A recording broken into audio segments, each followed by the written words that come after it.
हम जो बात कर रहे थे ना, जब आप घर के बाहर थी शरद पवार के, देखिए उसमें सबसे पहले जो मुझे लगता है निशिकांत दुबे पहुंचे थे। वो सबसे पहले पहुंचे थे।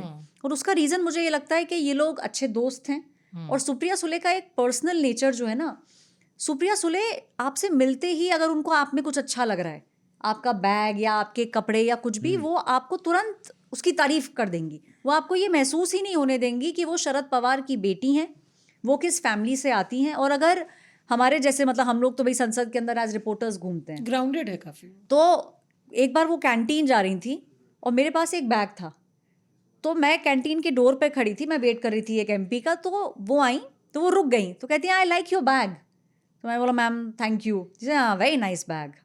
तो मतलब वो इस चीज़ को बिल्कुल भी आपको महसूस नहीं होने देंगे और ग्राउंडेड हैं जिस तरीके में आपसे बातचीत करती हैं। तो यही रीज़न है मुझे लगता है कि उनकी जो दोस्ती है बाकी एमपीज़ के साथ भी काफी क्लोज है। और उनका जो बैग है, एक उनका खाने का बैग है जो बहुत फेमस है। उस बैग में ना टॉफ़ीज़ और ये छोटी मोटी चीज़ें होती हैं। तो पार्लियामेंट के अंदर जब लंबी डिबेट्स होती हैं तो एमपीज़ को तो अलाउड होता है, तो वो अपना वो बैग लेके जाती हैं। और हमने ऊपर से गैलरी से कई बार मैंने पर्सनली नोटिस किया है कि वो बैग लेके आती थी, उसमें कुछ कुछ होता था।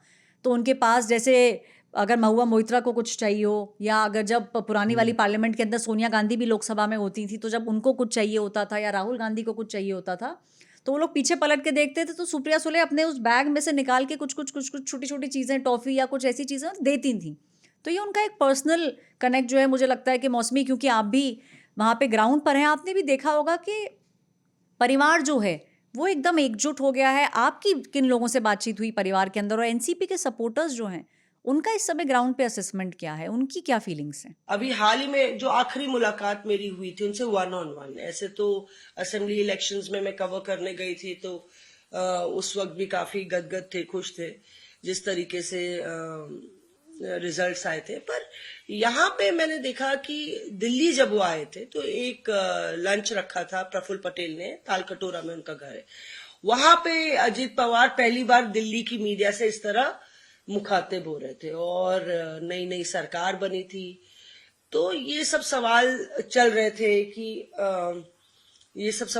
थे कि भाई अब क्या, मतलब नई सरकार बनी थी और डिप्टी चीफ मिनिस्टर बने थे, तो हम लोग ये सोच रहे थे कि दिल्ली की मीडिया से मिलाने का मतलब है शायद दिल्ली में भी एक तरीके से अपनी पैठ बनाना।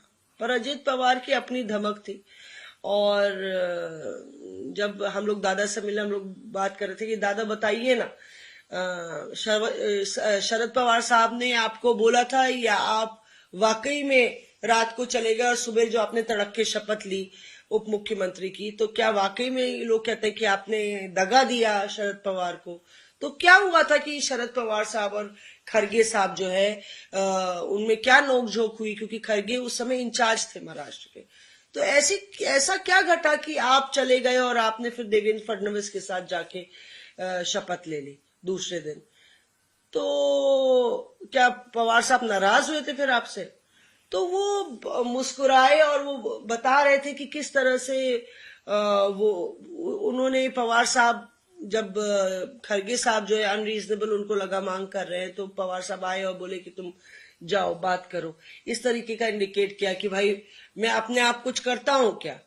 तो अपने अंकल की ओर इशारा करते हुए कि वो कहानी बहुत लंबी है और इतना समझना आसान नहीं है। तो और बहुत ही कॉन्फिडेंट नेता थे, उनको पता था कि दिल्ली की मीडिया टफ सवाल करेगी, तो क्या जवाब देना है। बिल्कुल भी रफल्ड नहीं होते थे। अगर उनको कुछ पसंद है तो वो मुंह पे, और कुछ नापसंद है तो वो भी मुंह पे। तो जाहिर तौर पे बहुत लोग का कहना है कि जो खालीपन पैदा हुआ है महाराष्ट्र की सियासत में, इसमें देवेंद्र फडणवीस का भी बहुत बड़ा लॉस है। क्योंकि आप देखिए उनके हाव भाव से भी कि कितने शौक नजर आ रहे हैं। एक दो धुरी होती है सियासत में, बैलेंस आउट करना बहुत जरूरी है। महाराष्ट्र में अजित पवार में देवेंद्र फडणवीस को वो पार्टनर मिला था कि एक जुगलबंदी चलती थी दोनों में, बीच में थे एकनाथ शिंदे।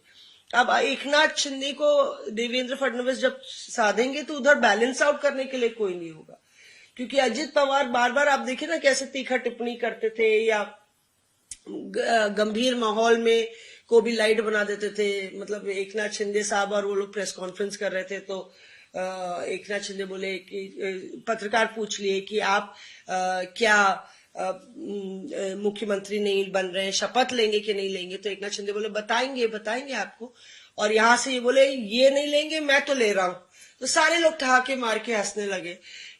कई बार वो एक नाथ शिंदे पर इस तरीके से उनको तंज कसते थे कि आप अभी तक भूले नहीं है, मतलब सीएम नहीं रहे तो आप भूले नहीं है अच्छी तरह। तो मतलब माहौल को लाइट करना, और बहुत ही हार्ड वर्किंग थे वो। अनुशासन हमें बारामती में भी देखने को मिला कि किस तरीके से अनुशासित तरीके से, अपने गम में भी वो पूरी भीड़ अनुशासित थी।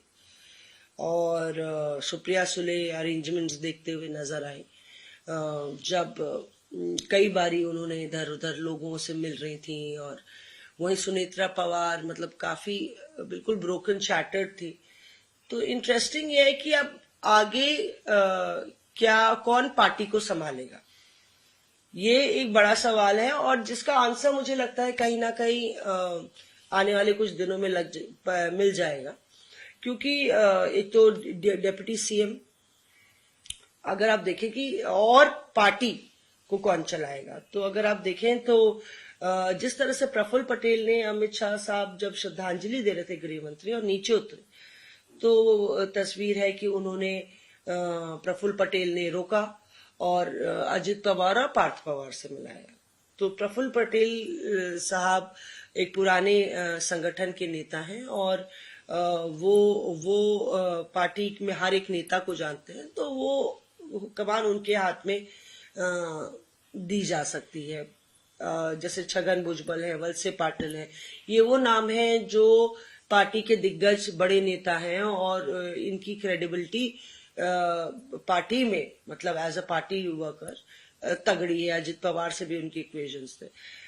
दिलचस्प है कि जब सुनेत्रा पवार ऊपर थी वहां पे क्रिमेशन ग्राउंड में, तब सुप्रिया सुले उनको पकड़ के नीचे ले जाती हैं। साथ साथ दोनों अलग अलग विरोधी रहे लोकसभा चुनाव में, लेकिन परिवार जो है उसमें जो इस पूरे दुख के मौके पर जो एकजुटता देखने को मिली, वो कहीं ना कहीं ये समझ जरूर है कि राजनीति अपनी जगह है, और उसमें ये नहीं है कि राजनीति नहीं होगी, राजनीति अपनी जगह है। और जो सदमा लगा है उससे उबरने के लिए हमें एक दूसरे की जरूरत है।